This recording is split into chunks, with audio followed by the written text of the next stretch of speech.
Marandragny arivarivan'ny andro tao minamana kamarany misarasara mahita za akory mategna tsy amarana anao hoe mianatra misy telefôny tsisy farany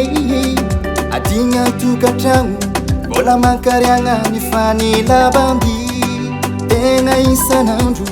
fokisany bamby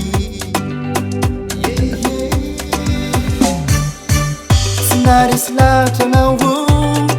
vola mankariagna fitiavana tambitamby karaha napirisika anao amin'ny adalana sy hainao donko fitiavana zegny mitako fagnajana samtsare samtiavigny loatsy anao sy mety tonga jery efa elany ambesiko anao iova samtsare vitatsony tantara anao sonao manegnigny samtsara anao bye bye bye bye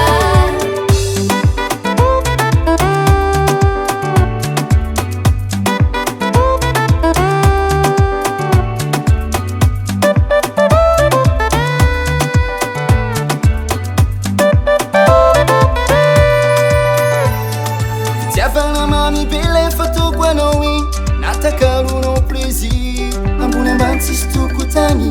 mosafosagny ejirany ambadika hoe tsisy fiafarany sy mety aminao donko le tiaviny akory donko zanapakevitry asekinatsika re tsisy raha manjary efa mankanio otrylany asara zalnitsakara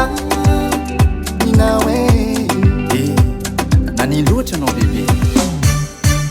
sy narisy lahatra anao vola mankariagna fitiavana tambitamby karaha napirisika anao amin'ny adalana sy hainao donko fitiavana zegny mitako fagnajana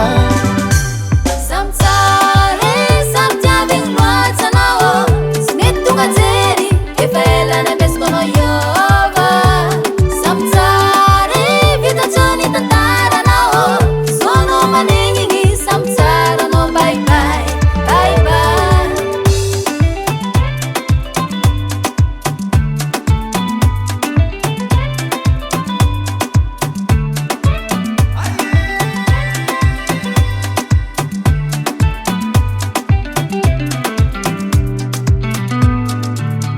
sy narisy lahatra anao